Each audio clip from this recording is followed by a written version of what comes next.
Opa, voltamos.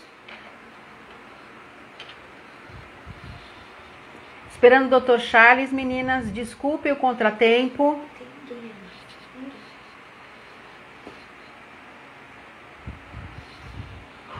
Boa noite.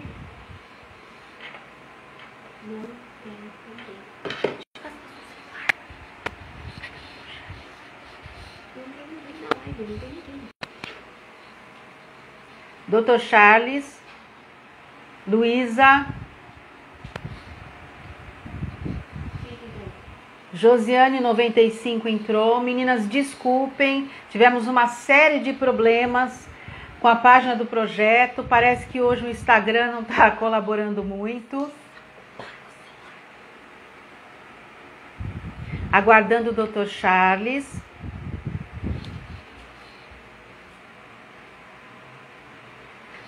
Luísa.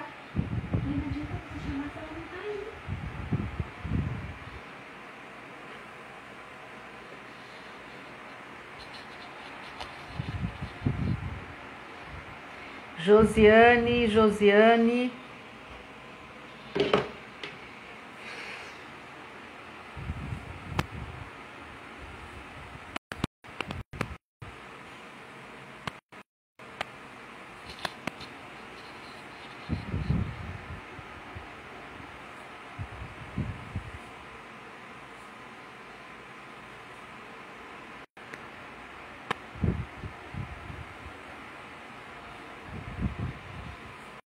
Dr. Charles Yamaguchi.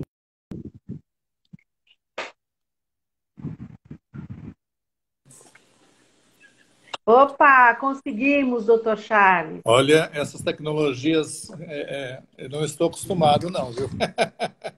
Olha, tivemos um problema sério relacionado à página do Projeto Luz. Chegou na minha vez de tentar conexão pela minha página, tivemos problemas também. Então, boa noite para todos. Eu quero mais uma vez me desculpar com vocês que já entraram às 8 horas. Tivemos aí um problema, nós vamos começar a nossa live agora. Quero começar a agradecer a presença das pessoas que continuaram conosco e dar as boas-vindas para que estão chegando agora. Nós tivemos aí, como eu disse, um problema. Estamos aqui com o Dr. Charles Yamaguchi. O Dr. Charles Yamaguchi é membro titular da Sociedade Brasileira de Cirurgia Plástica e é presidente da Sociedade Brasileira de Laser em Medicina e Cirurgia. É um médico extremamente respeitado e muito conhecido, que veio colaborar conosco para a nossa live a respeito da hidradenite supurativa, o que acontece com os seus portadores e o que esperar de um tratamento médico. Além disso, antes de começar a nossa live, eu quero só dar os parabéns para todas as esteticistas, que hoje é o dia da esteticista, e também dar os parabéns para Lucimara Sardiani Fabosi, a esteticista que teve aí o seu artigo sobre hidradenite publicado na Health Science em dezembro último. E isso já é uma porta para que as esteticistas e a estética se firmem mais na área da saúde. Vamos começar então agora com as perguntas para o Dr. Charles. Dr. Charles, nós sabemos que a hidradenite ela tem graus distintos. Agora, com o projeto Luz, idealizado pela Luísa Freitas, com a participação da médica doutora Adriana Ribeiro, que está em João Pessoa, já atendendo portadores de hidradenite de maneira profilática e preventiva. Nós temos a Lucimara Sargiani, que também já atende de maneira assim, preventiva portadores de hidradenite. Esse projeto já conta com mais participantes no Brasil, está começando a caminhar agora, e eu creio que com o conhecimento a respeito desse artigo que também foi publicado e com o conhecimento das esteticistas de como elas podem colaborar para que os portadores de hidradenite tenham um pouco mais de qualidade de vida e bem-estar, O que nós pretendemos hoje é falar sobre a conduta médica também, que existem muitos portadores que ficam um tanto confusos quanto o que esperar a respeito de tudo isso. Doutor Charles, a minha primeira pergunta diz respeito às indicações do procedimento cirúrgico e de que forma essas indicações elas são feitas e se existe hoje uma preocupação muito grande com a cirurgia antes de se adotar qualquer outro tipo de conduta para o tratamento da hidradenite num grau mais elevado. Bom, vocês estão ouvindo bem? Estão ouvindo Estou bem? sim, doutor. Então tá.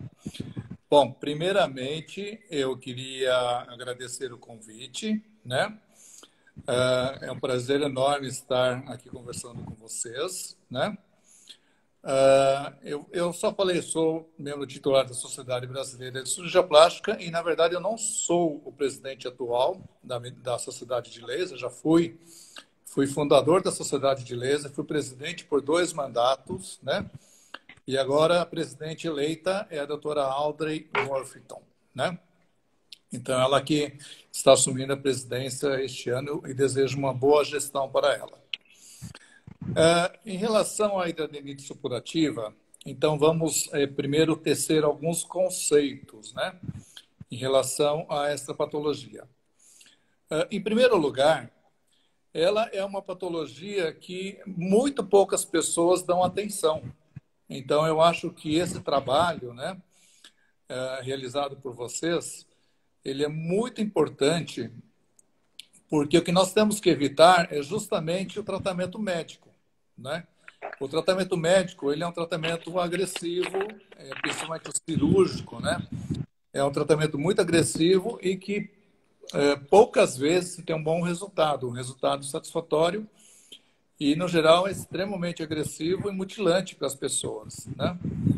Então, vamos entender um pouquinho sobre a patologia da hidradenite supurativa, quais são os graus e quais são os tratamentos, né, utilizados e o que se pode fazer para prevenir a complicação da hidradenite supurativa. Bom, em primeiro lugar, o conceito da hidradenite supurativa, antigamente achava-se que era uma patologia das glândulas sudoríparas, né? Apócrinas, que tinham a secreção, e essa secreção, então, ela era, o canalículo era entupido e aí formava-se, então, esse comedão, né? Que dá origem à hidradenite supurativa. Hoje em dia, já sabe-se, né? Que ele é um problema mais de folículos pilosos. São folículos pilosos em áreas que têm uma quantidade de secreção grande, né? Então, virilhas, axilas, intermédio de peitos, né? Em que você tem uma grande quantidade de pelos e glândulas sudoríparas. E por que dá nessas regiões e outras regiões com pelos não dão, né? Porque é uma área que tem uma proliferação bacteriana muito grande. As bactérias que infectam, que causam comedão, elas são bactérias que têm na pele normal, né? Que é Staphylococcus aureus, Staphylococcus epidermidis, a clamídia, o strepto, né? Então, é um agente oportunista que penetra dentro da glândula e vai fazer essa infecção, né? Então, o que é importante na hidradenite supurativa? Primeiro é você diagnosticar em que grau que ela está.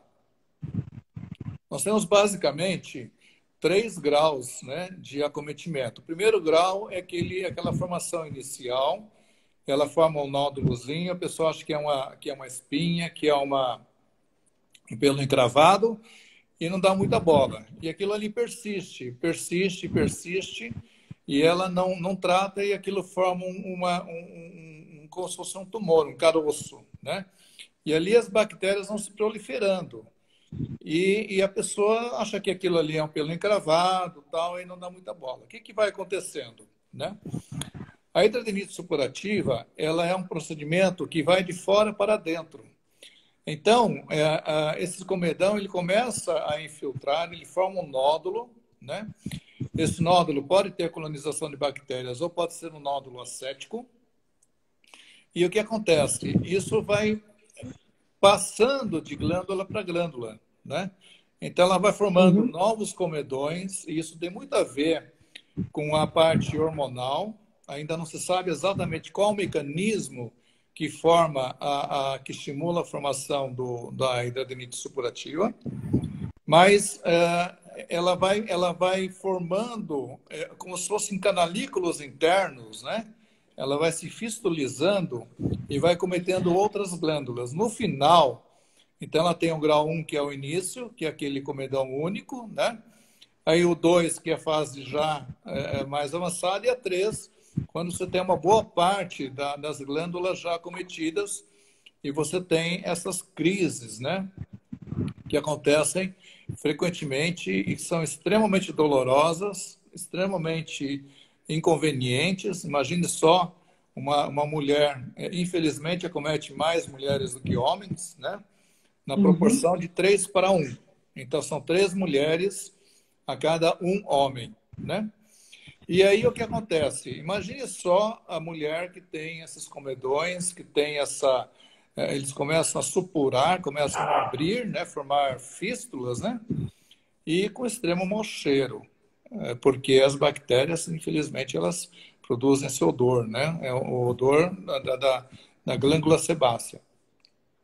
Então, Certo. imagine isso para uma mulher, né, que está na fase reprodutiva, que está na fase assim, a partir dos seus 20 anos, mais ou menos, né, porque ela acontece depois da puberdade. Imagine intimamente como que essa mulher se sente, não é? Deve ser extremamente inconveniente para ela na sua intimidade e na sua higiene pessoal, né? Então, o que é importante nós não deixarmos a hidradinite chegar no nível 2 ou nível 3, né? E aí que reside a beleza do trabalho que foi desenvolvido, né? Por vocês, né? No, Luísa Freitas. isso, Ana Lúcia Freitas, no tratamento estético, né? Porque é o tratamento estético que vai evitar com que a hidradinite chegue nesse ponto que tem que ser médico, que tem que ser cirúrgico, né?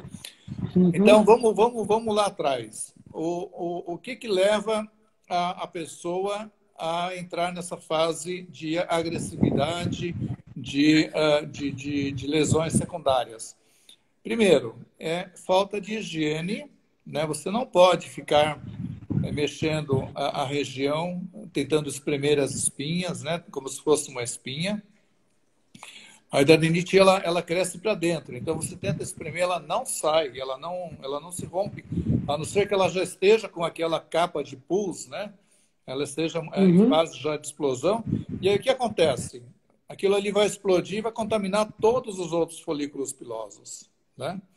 Então, aí que você tem que entrar com os tratamentos de prevenção, higiene, né? E também alimentação. Existe uma associação entre a hidradinite supurativa e determinados alimentos, como alimentos lácteos, principalmente pessoas que são alérgicas a leite, a glúten, né? Então, nessa fase, Uhum. elas não podem comer nada que aumente a secreção aumente a secreção sebácea, glandular, né? Também acha-se, né, que existe uma relação entre o fumo, né? Então, pessoas que fumam, que bebem muito, existe uma relação entre fumar e ter crises, né? Então, nessa fase, a pessoa tem que, além de ter cuidados de higiene básicos, e saber limpar direitinho a área para que não haja progressão para outros folículos, né? Ela tem que tomar cuidado também com o fumo, com a bebida e com as suas alergias, né? Outro fator também que colabora para o agravamento das lesões é quando você tem obesidade, né? Então, quando você é obeso, você tem um atrito maior entre as partes íntimas, né? e com isso Uhum. favorece a disseminação das bactérias e favorece a progressão da hidroadenite, tá? Certo. Então, assim, o tratamento médico, ele depende da fase que você está. Se for na fase inicial, você pode tratar com antibióticos tópicos, né? E também, se tem só aquele comedão duro, você pode fazer injeção de corticoide, né? Intralesonal para diminuir aquela fibrose, tá? Certo. Já na fase 2 e 3, a indicação é tratamento já antibiótico via oral, né? Então, tratamento já geral, tá? Não é um problema mais só localizado. E, Uhum. e também você pode utilizar alguns tratamentos preventivos. Por exemplo, dos tratamentos que são indicados para você evitar a hidradenitis supurativa é como ela se origina nos folículos pilosos, né? É você fazer depilação a laser.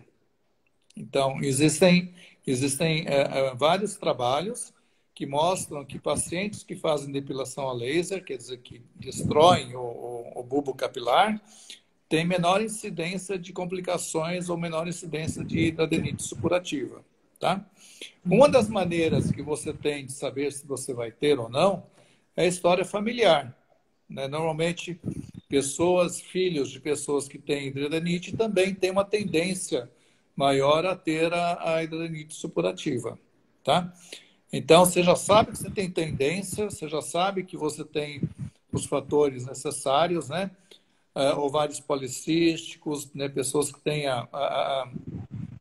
alterações hormonais, ainda não se sabe exatamente qual é o mecanismo que funciona, mas tem uma tendência maior essas pessoas a terem a hidradenitis supurativa, né? Então, é importante. E na fase 3, quer dizer, quando você já tem chama-se ninho de ratos, né? Quando ela já se Uhum. espalhou para toda a região glandular, ela já formou aqueles comedões em cascata, né? Você já tem uma área extremamente inflamatória, aí a conduta é uma conduta de retirar, fazer uma cirurgia bem agressiva, retirar todos esses caminhos, esses ninhos de rato, né? E para que não haja uma retração cicatricial e a pessoa fique com limitação de movimentos, é fazer um enxerto de pele, né? Então, veja só o grau de agressividade que uma lesão que poderia ter sido evitada, né, com tratamentos estéticos, né? O grau de lesão que pode levar e o grau de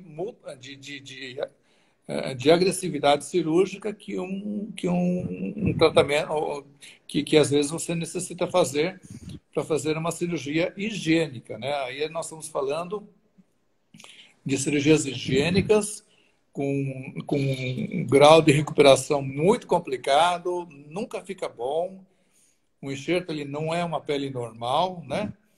Mas assim, você chega num ponto que não tem mais o que fazer. Você não pode drenar, você não pode remediar, você não pode, os tratamentos eles não conseguem chegar no ponto, né, da lesão, e aí você tem que partir para essas cirurgias mais agressivas. Então, eu parabenizo, né, esse trabalho, porque é uma forma de você evitar de chegar nesses graus mais avançados e que tenham que partir para cirurgias muito agressivas. Certo. Doutor, uma pergunta, por favor. Segundo trabalhos, né, artigos científicos, eles dizem que a maior incidência de hidradenite se dá nas axilas. É isso mesmo? Axilas e virilha, né? Virilha? Porque, Uhum. porque são áreas que você tem uma flora bacteriana muito grande, né? São áreas úmidas e que tem muitos folículos pilosos, né? Então são as áreas que mais acometem, que mais são vítimas da hidradenitis supurativa. Certo. No caso dos homens e das mulheres também, nós tivemos aí algumas fotos com mulheres com as lesões no rosto e homens com lesões na barba. Nesse caso, doutor, o laser, NDIAG, o laser de CO2, em tratamento médico, eles são utilizados? A conduta é a mesma? Então, O laser de CO2, ele é um laser superficial, tá? O que é um laser superficial? O laser, para você entender como o laser funciona, você tem que ver qual é a afinidade que aquele comprimento de Sim, onda, sim, por qual segmento da pele que ele tem afinidade, né? Então, o laser de CO2 é um laser que tem afinidade à água, tá? certo. Ele não tem afinidade a corantes, a tons Uhum, escuros, ele não tem afinidade nenhuma. E como toda célula tem água, então ele pega a célula mais superficial, né? Então, uhum, o CO2 ele não trata lesões mais profundas. A hidradenite supurativa, ela é uma lesão profunda, né? Ela comete a glândula sudorípara ou a glândula sebácea. Então, o CO2, nesse caso, ele não tem função a não ser tratar a parte cicatricial, né? Então, quando certo. você tem uma cicatriz resultante das lesões, né? Aí Uhum, o laser de CO2 ele é muito bom, eu uso em alguns casos, né? Para melhorar a uhum, qualidade da pele e a qualidade das cicatrizes. Mas ele não serve para prevenção da hidradenite. Pelo contrário, quando você tem uhum, uma lesão, você vai fazer um laser de CO2 e você tem espinhas, você tem, né, espinhas em atividade, é contraindicado você fazer o laser de CO2. Por quê? Porque uhum. o laser de CO2 ele promove uma descamação superficial e aí a chance de você ter uma contaminação de uma glândula infectada para outra glândula sadia, né, é grande. Sim, Então, entendi. Uhum, no caso, o laser de CO2 ele está contraindicado no tratamento da hidradenitis supurativa, tá? Agora, certo. alguns outros comprimentos de onda são muito bons, né? Então, por exemplo, a luz azul, que é uma luz mais ou menos entre 450 nanômetros, né? Leve. E a Uhum, luz vermelha, que é em torno de 600 nanômetros, elas são muito sim. boas, porque elas são anti-inflamatórias, né? E são Uhum, bactericidas também. Então, então tem se usado alguns aparelhos, não laser especificamente, mas para fototerapia, né? Que utilizam as cores azul e vermelha como anti-inflamatórios, que são muito bons, principalmente nas fases iniciais da hidradite supurativa, né? uhum, A luz pulsada também, ela é boa. Aí a gente tem que pensar mais na prevenção, né? Não tanto no uhum, tratamento, né? A luz pulsada ela é boa por quê? Porque ela promove também, a luz pulsada é utilizada para depilação a laser, é como se fosse uma depilação a laser, sim. apesar de não ser laser. Qual a diferença da Uhum, luz pulsada e do laser? A luz pulsada, ela é uma luz que tem um comprimento de onda variável. Então, são vários comprimentos. É como se você pegasse uma luz da sala e pegasse um feixe de comprimento de onda, de vários comprimentos de onda, e ali você tem a luz pulsada. O laser não, o laser é uma luz pura. Ele é o único comprimento de onda, né? Então a luz pulsada ela abrange uma quantidade de feixes de ondas variáveis e o laser não, sim. ele é puro, né? Por isso que o laser ele é muito Uhum, específico, tá? uhum. Doutor, no caso, então, de nós estarmos falando sobre utilização de laser de CO2, Nd:YAG, a, segundo a conduta médica, para melhoria das questões relacionadas aos graus maiores de hidradenitis supurativa, a única saída é a cirurgia. É a única saída e essa é a saída que ninguém deseja, né? Quer dizer, Sim. que você deveria evitar, mas quando você chega no grau 3, né, que você já tem todos aqueles comedões, Certo. aquela quantidade enorme de pus, né, e tem já aqueles ninhos, aqueles caminhos de rato, que são aquelas fibrosas que juntam um comedão com outro, né, então aí você não tem alternativa a não ser a indicação cirúrgica. E qual que é a frequência de crises que indicam uma cirurgia, né? É quando você tem de 2 a 3 lesões por ano. Então, se você tem uma crise a cada 5 anos, né? Então, normalmente não se indica a cirurgia. Agora, quando você tem ela recidivante, né? Uhum. Numa incidência de 2 a 3 crises por ano, então você tem indicação de fazer uma cirurgia mais radical. Certo. Doutor, no caso, então, já que foi falado sobre recidiva e recorrência de lesões, de que forma isso é avaliado?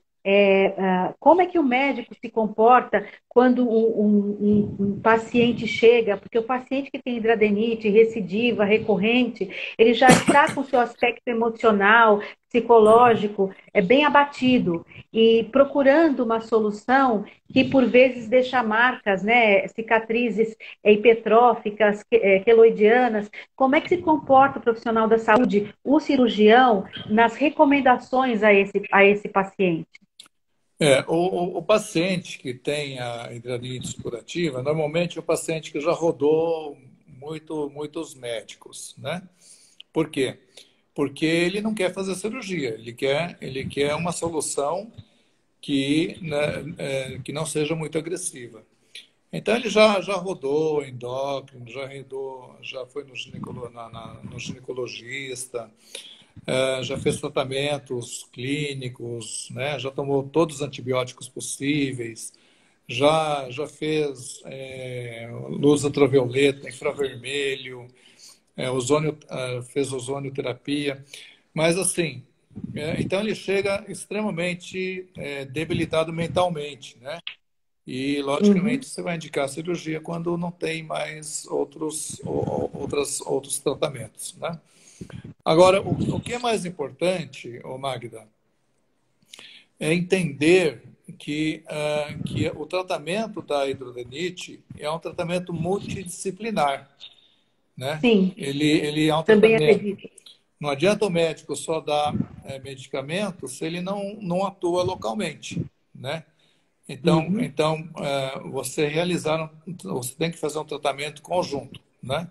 É o endócrino, que vai fazer a modulação hormonal, que vai emagrecer a pessoa, que normalmente dá mais em obesos, né? É o clínico que vai tratar na parte infecciosa e prevenção, né? E a estética que vai fazer o tratamento local e as aplicações locais. Normalmente, quem faz a aplicação de luz pulsada, fototerapia, né, não é o médico, é a esteticista ou fisioterapeuta uhum, que está acostumada a lidar com esse tipo de patologia, né? Mas certo, ela também não pode trabalhar sozinha, né? Ela tem que ter um respaldo também claro. médico para Uhum, poder a lesão. Ela não é uma lesão que você trata só também localmente. Você tem que tratar sistemicamente o paciente, né? sim, Então tem que juntar todas as forças. É que nem um câncer, né? O câncer ele é um problema que você não trata sozinho. Tem que ter um oncologista, tem que ter o mastologista, tem que ter o cirurgião, o imunoterapeuta, né? Então é a certo. mesma coisa, tá? Ninguém Uhum, pode querer fazer o tratamento sozinho. O médico não vai conseguir tratar só com antibiótico e a esteticista não vai conseguir tratar só com tratamentos localizados também. certo. Doutor, nós temos casos dentro do projeto Luz da Adenite de adolescentes também, porque essa explosão hormonal que acontece na adolescência também pode ser um gatilho para o surgimento da hidradenite, não é mesmo? Sim, é que nem o jovem que tem acne, né? Então, Uhum, em que época da vida que você tem acne? É quando você sim. está na fase da puberdade, né? Então, é ali que Uhum, você fica é ali que gera acne e é nessa fase que gera sequela de acne, né? É difícil você ter um adulto nos seus 40 anos de idade que tem acne ativa ainda, né? Então, as marcas de acne, as sequelas são causadas pela fase de transição da adolescência, né? Tá na fase da adolescência, e é certo. onde acomete também a hidradenitis supurativa. Um dos tratamentos também que é preconizado é o Roacutan, né? Sim. O Roacutan, ele é utilizado para o tratamento da acne e também tem efeito no tratamento da hidradenitis supurativa. Porque ele diminui a Esse secreção uso, das células, né? certo, mas então o uso da isotretinoína é indicado nesses casos para Sim, adolescentes mais do para que pessoas que já adolescente. estão em idade madura, por exemplo. Sim, sim. Na verdade, as pessoas que estão em uma idade mais madura, elas têm que fazer uma investigação, né, Uhum. endocrinológica para ver se não tem alguma alteração. De repente tem um tumor na tireoide, tem um tumor no ovário, né? Alguma coisa assim que possa estar dando. Se bem que assim, na maioria dos casos você não consegue encontrar o fator causal, né? Você não consegue chegar a apontar o dedo, ela tá com hidradeniite por causa disso, porque Uhum. a progesterona dela está aumentada, porque o estrógeno está aumentado, né? É muito Certo. difícil você ter um diagnóstico exato. E que se você diminuir, você vai conseguir resolver o problema, né? Então, é muito difícil. O diagnóstico, ele é clínico. Sim. É que nem apendicite. Uhum. Você, até hoje, apendicite, você examina o paciente e você decide operar baseado em critérios clínicos, não só de exames, né? Certo. E mais. Doutor, por favor, dentro dos artigos científicos, né, que eu tive a oportunidade de ler, eu percebi que uma das queixas, né, que esses artigos apresentavam é que o portador de hidradeniite, ele demora em média 7 anos para conseguir um diagnóstico preciso da patologia que ele apresenta, né? Então, o porquê dessa demora? Primeiro, é falta de divulgação, né, de conhecimento, né? As pessoas, elas pensam que elas estão com furúnculo, estão pensando que elas têm uma espinha e não são esclarecidas, né? Então, elas acham que isso é uma coisa que vai passar e não passa, tá? Ou passa e depois volta e volta cada vez pior, né? Segundo lugar, os profissionais da saúde não sabem tratar a hidradeniite, né? Então ela vai, recebe o paciente, dá um antibiótico e dispensa o paciente, né? E aí o que acontece? O antibiótico ele vai trabalhar na fase aguda, mas o processo continua. Então forma aqueles comedões, formam aqueles nódulos mais rígidos, né? Porque a hidradeniite ela cresce para dentro, ela não cresce para Sim, fora, né? sim. E aí quando ela explode, também na fase que explodiu, você não pode operar. Você tem que esperar uma Uhum. fase. Para você operar, você tem que tratar a parte infecciosa primeiro, né?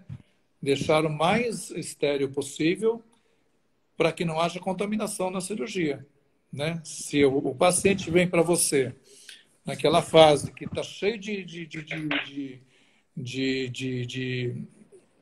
abscessos, está drenando pus, né? Como é que você vai operar um paciente nesse estado? Você pode ter uma síndrome chamada síndrome de Fournier. O que é a síndrome de Fournier? É quando as bactérias entram nos tecidos mais profundos, né? E vão comendo o tecido gorduroso e formando uma necrose subcutânea É. que pode, inclusive, levar à morte, né? Então, então você tem que tomar muito cuidado para não fazer a cirurgia na fase que você está com a infecção aguda, tá? Tem que tratar, Uhum. melhorar e depois operar quando estiver quase que cicatrizado, né? Então demora 7 anos, por quê? Porque a pessoa ela vai, vem, vai, vem, vai, vem, vai, vem, vai, vem, e o problema vai piorando, né? Vai piorando e ela não consegue alguém que chegue e fale, vamos operar. As pessoas que têm muita experiência nessa área são poucas, né? E aí vira aquela coisa crônica. E quando ela vai procurar realmente um serviço, né, que tenha a estrutura, que tenha a experiência, ela já está na fase 3, na fase bem avançada. Doutor, diante de tudo isso, o senhor acha que nós estamos diante de uma patologia que precisa de muito mais pesquisa, artigo científico, estudos, para que ela possa ser melhor avaliada e que haja a melhor possibilidade de oferecer recursos muito mais efetivos do que nós temos hoje, se bem que não há muito o que fazer com relação a portadores? O que eu acho, viu, Magda, que está faltando é um protocolo de tratamento, tá? Então, por exemplo, o paciente chegou em fase 1, quer dizer, ele está no início da doença, tem, né? Qual o tratamento que deve ser feito? É fototerapia? É depilação a laser? O que você faz para evitar que ele vá progrida para fase 2 e fase 3, né? Então, Certo. ainda não se tem um protocolo. Por exemplo, a fototerapia é bom? É bom, ok. Deve ser usado. Junto com o quê? Com depilação a laser, é legal? É legal, né? Então, você tem que fazer a depilação a laser antes que ela progrida para outras fases. Então, é uma das medidas profiláticas de tratamento, né? Certo. A ozonioterapia é legal? É legal. O ozônio ele é um agente bactericida, né? E a infiltração de ozônio ela tem resultados muito bons, porque ele mata a bactéria, né? O ozônio Certo. ele é um agente extremamente salutar, porque ele regula a homeostase da celular e também ele é bactericida, né? Deve ser usado? Deve. Qual Doutor, fase, né? Então, o que acontece? Ainda não se tem um protocolo de tratamento. Quais são os melhores tratamentos? O que deve ser feito, né, para você tratar aquele paciente? O que deve ser feito para que não evolua para fases mais graves? E se evoluir para as fases mais graves, aí o que deve ser feito também? Então, ainda não se tem ainda um consenso, né, de quais tratamentos devem ser utilizados para os diversos níveis da hidradinite. uhum. Doutor, o senhor falou em ozonioterapia, né? A ozonioterapia é praticamente novo, né, em termos de tratamento para diversas patologias. Na área da estética, nós conseguimos também tratar a hidradenite por meio da utilização do ozônio. Mas é sabido que uma das formas mais corretas de se utilizar é por via retal. O senhor concorda com isso? O ozônio ele não o ozônio ele é recente no Brasil, né? Inclusive no Brasil ainda não existe legislação. O médico não pode aplicar ozônio. O terapeuta pode, o dentista pode, a, a enfermeira pode, a esteticista pode e o médico não pode, né? A resolução do CFM ele ainda diz que Certo. a ozonioterapia é uma técnica experimental, né? Mas Uhum. a ozonioterapia é utilizada em muitos países no mundo há muitos anos, né? Na Rússia, em Cuba, por exemplo, que é um país Uma culpa fora de série. pobre e o ozônio é muito barato, né? Porque ele é o ar, né? Você Uhum. pega uma Uhum. corrente elétrica que passa pelo ar e você transforma aquele ar em Uhum. ozônio, né? Então ele é muito barato. Então em Cuba ele é muito utilizado, né? E o ozônio ele pode ser utilizado de forma local. Se você aplicar o ozônio na forma de gás ou na pele, você diminui a contaminação na superfície. Então você pode utilizar ele superficialmente. Você pode Uhum. aplicar ele com agulhas hipodérmicas, né? Então você pode aplicar na própria Uhum. região que está cometida com os comedões.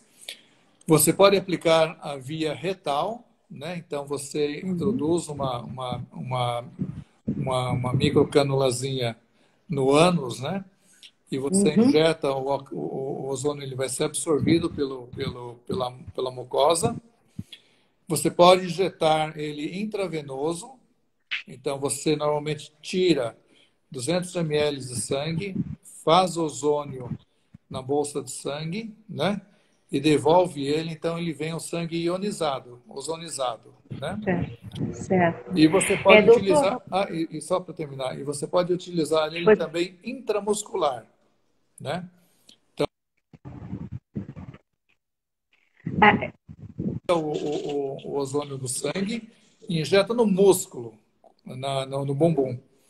O ozônio no músculo, ele causa uma reação, né, uma reação linfocitária, e aí você tem uma melhora também na diminuição da inflamação.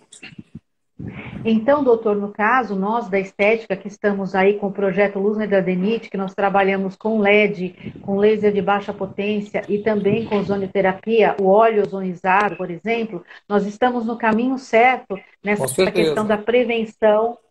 com Ótimo. certeza, com certeza. Tá? O ozônio, o laser de baixa potência, né? Eles são excelentes antissépticos e ajudam muito no tratamento preventivo da hidranite supurativa. Estão no caminho Certo, certo, doutor, sim. antes de começar com as perguntas, só mais uma questão a ser resolvida. Qual a conduta do portador de hidradeniite no pós-operatório? O que o médico recomenda e como deve se comportar o portador de hidradeniite no pós-operatório? Olha, depende do que for feito, né? Se for feito só uma ressecção simples, né? Os cuidados básicos, né? Tem que tomar um antibiótico, normalmente você dá de 7 a 14 dias, né? Você tem que fazer higiene local. Eu normalmente gosto de usar curativos com antibióticos, né? Então, você pode usar o Nebacetin, você pode usar a, o iodo, algumas outras coisas que diminuem a proliferação bacteriana na área, né? Ou tem alguns médicos que gostam de deixar a área exposta. Por quê? Porque se Certo. tem muita secreção, o ideal é não deixar curativo fechado. A bactéria, Ótimo. ela infecta quando ela está em ambiente fechado, né? Então, por Uhum. exemplo, se você tem uma ferida, por pior que seja, assim, a aparência, se ela está drenando, ela não vai, você sabe que ela não vai penetrar dentro do organismo. Agora, se você Certo. fecha ali e aquilo ali começa a inflamar, a infectar, a chance dela penetrar dentro do organismo é maior, né? Certo. Então os É, cuidados curativos, né? Ou drenagem aberta, antissépticos locais, antibiótico profilático, anti-inflamatórios, né? E em alguns casos também a drenagem linfática para você evitar que aquela área fique muito edemaciada. certo. Doutor, nós estamos já a 21 horas e 11 minutos. Daqui a pouco termina a nossa live, que foi extremamente produtiva. E nós temos algumas perguntas na caixinha que agora eu vou procurar ver se é possível responder. Só um minuto, pessoal que perguntou. Vamos escolher um. Meu médico não passou nenhum antibiótico depois da cirurgia, só deixar aberto e passar álcool. Então, a hidradenitis supurativa, ela é uma infecção secundária bacteriana, né? Eu não sei em qual estágio que foi feita a cirurgia, se era um estágio de hidradenitis supurativa ativa ou se eram só cicatrizes, né? Mas, de todo modo, o ideal é você ter um antibiótico profilático. O antibiótico profilático, o que que é? É o antibiótico que você dá para evitar infecções, tá? Então, por exemplo, na cirurgia normal, nós geralmente damos um antibiótico profilático. Então, mesmo não tendo infecção, você dá um antibiótico para evitar que haja a contaminação, né, bacteriana. Então, é interessante se você sempre dar antibióticos, principalmente nesse tipo de cirurgia, né? Você tem que dar antibiótico via oral para evitar a proliferação bacteriana.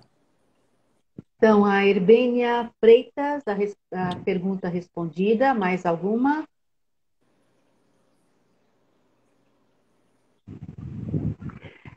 Doutor, com quantos anos pode ser feita a cirurgia de rinoplastia? Bom, não tem Não nada a tem ver nada a com ver, gradenite, mas eu acho que dá para responder. mas o nariz, assim, o nariz ele é um órgão que não cresce tanto. Na verdade, nenhum órgão para de crescer, porque quando você deixa de crescer, ele começa a cair, né? Então, assim, você deve fazer a rinoplastia a partir do momento que a pessoa já atingiu uma estatura razoável, ou quando ele tem um problema, uma deformidade nasal, que você sabe que não vai melhorar com a idade, né? Eu tenho criança de 6 anos que não tinha o osso nasal aqui, e por que eu vou esperar ela crescer até 12 anos para colocar um osso, né? Então, Certo, isso depende muito do problema que a pessoa tem, tá? ótimo. Mais uma pergunta. Foi da Denise, que é melhor. Doutor, podemos utilizar cosméticos de ação queratolítica para evitar a obstrução dos folículos? É a Lógico. pergunta da Sim, Lucimara a causa Sardiani. da hidradenitis supurativa é a obstrução dos folículos pilosos, né? Então, ela obstrui pela oleosidade, né, por excesso de oleosidade, ou pela camada de queratinócitos, e aí você tem a proliferação bacteriana que formam essas espinhas internas, né? Então, se você está usando cosméticos queratolíticos, é ótimo, né? Porque você vai evitar que haja essa obstrução, né, dos folículos pilosos, tá? Ótimo. Você pode Mais uma utilizar pergunta. sim. Certo. Posso comprar. Essa pergunta aqui, da Herbênia Freitas. Posso comprar o aparelho de fototerapia e aplicar em casa? Pode, lógico que pode. A fototerapia nunca vai fazer mal, né? Não são, é diferente, você não pode comprar um laser de CO2 e aplicar em casa, porque aí é um ato médico, Uhum. né? Mas a fototerapia, eu acho que seria maravilhoso que todo mundo tivesse uma câmara de fototerapia em casa, chegasse em casa depois do trabalho, colocasse ali num ambiente azul, um ambiente, né, uma energia azul para repousar, para se sentir bem, né? Você produz mais hormônios, né, de crescimento, hormônios até sexuais, né, com estímulos fototerápicos. O universo ele é colorido, né? Até as bactérias têm Uhum. cor. Se você for fazer uma vez eu vi um vídeo com o vírus da AIDS. O vírus da AIDS ele é colorido, ele não é incolor, né? Então, se você usar a fototerapia para matar o vírus da AIDS, você conseguiria matar o vírus da AIDS. De repente, você pode tingir o vírus da AIDS de marrom e usar um laser que pegue a cor marrom, né? E da mesma forma você produz mais melatonina, você produz mais hormônios de acordo com os estímulos coloridos. Por que a natureza ela tem essas cores? Por que a água é azul? Porque é calmante, né? Quando você vê a água, você vê o céu, você sente paz, né? Isso o que é? É fototerapia, né? A natureza transmite essa paz para você, né? Doutor, vou fazer uma pergunta agora. Então, o senhor acredita que a cromoterapia também possa auxiliar a deixar o paciente de hidradenite mais relaxado? Não falando em fototerapia, mas em cromoterapia. Sim, sim, com certeza. Se você for entender bem o paciente que tem a hidradenite supurativa, ele é um paciente que ele vai falar assim, olha, eu passei por um estresse muito grande, eu tive um problema em casa e apareceu a lesão, né? Então, assim,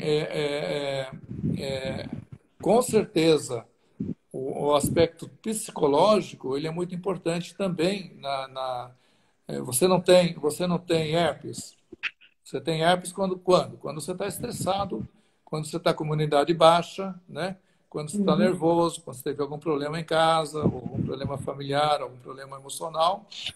E o que, que a cromoterapia faz, ou a fototerapia? Né? Ela te acalma, né? Diminui a formação de cortisol, né? Produz serotonina, produz bem-estar, produz melatonina, né?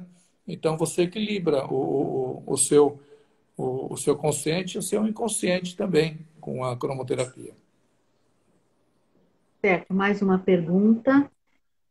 Tem alguma ligação da hidradenite com o câncer? Tem, tem. Existem também artigos que dizem que a hidradenite, dependendo aí da condição, né, que ela se apresenta, ela pode se transformar em um câncer. É isso, né, doutor? O que é o câncer? O câncer, ele acomete regiões que inflamam, né? E regiões com pH ácido, tá? A hidradenite é uma inflamação. Então, ela é inflamação, ela leva as células ao estresse e essas células podem sofrer mutações cancerígenas, tá? Então, existe uma relação, sim, entre hidradenite e o aparecimento de câncer nas áreas acometidas pela doença, porque a hidradenite é uma inflamação e o câncer gosta de inflamação. Ele se prolifera em áreas inflamadas e áreas ácidas, né? Então, quando você tem inflamações recorrentes, é uma área propícia para você ter câncer também. Existe uma incidência maior de câncer nas áreas que tem hidradenitis supurativa. Então, doutor, voltando um pouquinho nas questões relacionadas à recidiva e à recorrência, é um fator, então, para que se tome cuidado, para que não se chegue a esse ponto, né? Sim, pode dar câncer, sim. É um problema que pode acontecer. Tem uma incidência maior de câncer nas áreas inflamadas. Certo. Tem mais uma pergunta aqui. Fazer uso de whey protein piora a HS? Sou paciente bariátrica, estou com medo de usar. Posso ou não posso usar a whey protein? Isso depende muito da sensibilidade de cada pessoa, né? Se todo mundo tomasse a whey proteína tivesse hidradinite supurativa, eu falaria que não. Você não pode tomar porque todo mundo que toma tem, tá? Então, assim, depende muito da sensibilidade de cada um, né? Existe uma relação muito grande da hidradinite supurativa e a dieta, né? Então, pessoas que utilizam, que comem comidas muito gordurosas, que são alérgicas à farinha, a laticínios, né? Não devem tomar. Pessoas que tomam proteínas em excesso, né? Que é o caso da whey proteína, né? Se tem tendência a ter hidradinite, provavelmente eles vão ter maior chance de ter lesões Nossa. circunvantes. Mas não quer dizer que Uhum. qualquer um que tomar vai ter, né? Então, assim, Certo. se você é uma paciente bariátrica, então o que, que acontece com o paciente bariátrico? O paciente bariátrico tem pouca absorção de proteínas e vitaminas, porque ela tem uma derivação do intestino, né? Uma redução gástrica. Então, vocês têm que Sim. complementar a sua dieta com vitaminas e com proteínas, né? Então, às vezes você tem indicação de tomar e testa, né? Toma e vê se tem.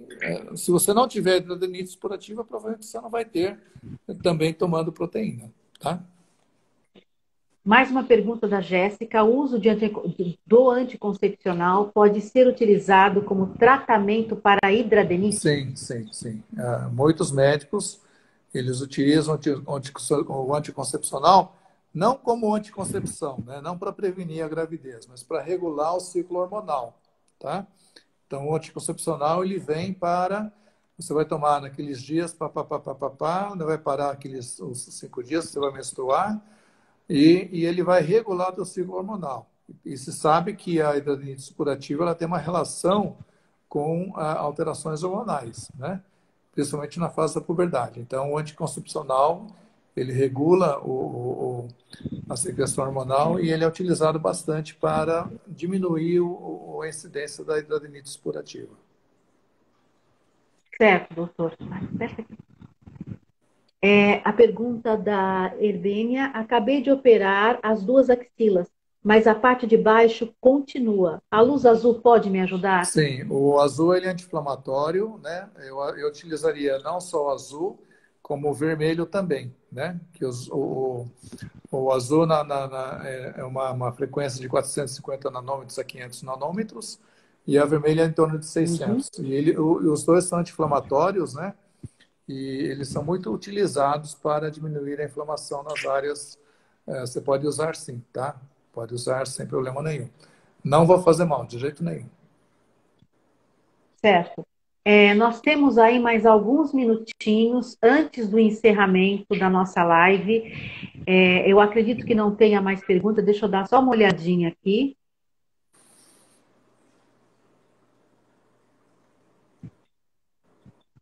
Ah, doutor, essa é uma questão também que eu acho que é relevante. A respeito dos medicamentos que são utilizados para tratamento da hidradeniite, anti-inflamatório, analgésico, antibiótico, tem uma pergunta aqui. Como faço para conseguir um MIRA pelo plano? Isso é possível? Bom, o Mira, ele é um medicamento utilizado em algumas doenças como a psoríase, como a artrite reumatoide, né? E o problema é que e ele diminui então a secreção. Seria mais ou menos parecido, vamos supor, com o Roacutan, né? Com a isotretinoína. Só que ele é um medicamento muito caro. Ele custa de 6 a 8 mil reais, né? Um tratamento mensal, tá? Então, é um medicamento que os planos eles evitam, né? Mesmo porque a hidradeniite ela não sai, ela é um problema recorrente, né? Então, é um custo muito alto, tanto para pacientes quanto para os planos também, né? Em torno de 6 a 8 mil reais por mês. Então, você pode, se tiver uma indicação médica, né? O médico prescrever, você pode brigar na justiça se o plano não aceitar a cobertura. Mas é difícil porque é um tratamento muito caro, né? Certo. Tem mais uma pergunta que eu até nem vou deixar, vou fazer. Tem uma pessoa, a Luísa Freitas, que está nos escutando, tem uma pessoa que acompanhou a live que perguntou onde ela poderia fazer o tratamento com a luz azul em São Gonçalo, no Rio de Janeiro. Eu acredito que o projeto já tenha algum esteticista atendendo no Rio de Janeiro, mas aí eu vou deixar nos comentários. São 21h26, a nossa live já está terminando. Eu quero agradecer ao doutor Charles por essa oportunidade de ouro que ele nos deu para nos esclarecer em muito as questões relacionadas à área médica no tratamento da hidradeniite. Quero pedir novamente desculpas pelo transtorno que nós tivemos com relação aí à nossa página do projeto no Instagram. Eu também aqui tive dificuldades, então desculpe, doutor Charles. E eu quero deixar para as pessoas que entraram aqui na live que ela vai ficar gravada. E se alguém tiver alguma pergunta para fazer, por favor, coloque nos comentários, tá? Logo mais essa live já estará disponível na minha página do Instagram. E aí vocês vão poder complementar suas perguntas também. São 21h26. Doutor Charles, o senhor tem mais alguma consideração a fazer com relação à nossa exposição aqui? Não, eu queria parabenizar, né, a iniciativa de vocês, né? Parabenizar também a todas as pessoas que tiveram paciência de esperar aqui o sinal, mas espero que tenham sido recompensadas pelo conhecimento, né? Porque o problema da hidradeniite supurativa é o desconhecimento. As pessoas não sabem nem o que está acontecendo com elas, né? Os médicos têm dificuldade de fazer o diagnóstico e tratamento, não existe ainda um consenso de tratamento da patologia nos seus diversos graus, né? Eu acho que vocês deveriam agora fazer um consenso de tratamento, o que funciona, o que não funciona e como que elas podem ser trabalhadas em conjunto, né? Para você ter o melhor resultado possível, tá bom? Então, é isso, Tá pessoal. certo. Eu agradeço aí a atenção de todos e desejo uma semana extremamente profícua para todo mundo. Doutor Charles, muito obrigado. Meu muito obrigado às pessoas que estiveram aqui nos acompanhando. E eu quero deixar aqui um grande abraço para a Luísa, para a Lucimara Sargiani, autora do artigo aí que deu o primeiro passo, passo inicial, para que a estética possa ter os seus serviços ampliados. A doutora Andréia, que não está presente no momento. E ao senhor, doutor Charles, muito obrigada. Boa noite a todos e uma ótima semana a todos. Obrigado.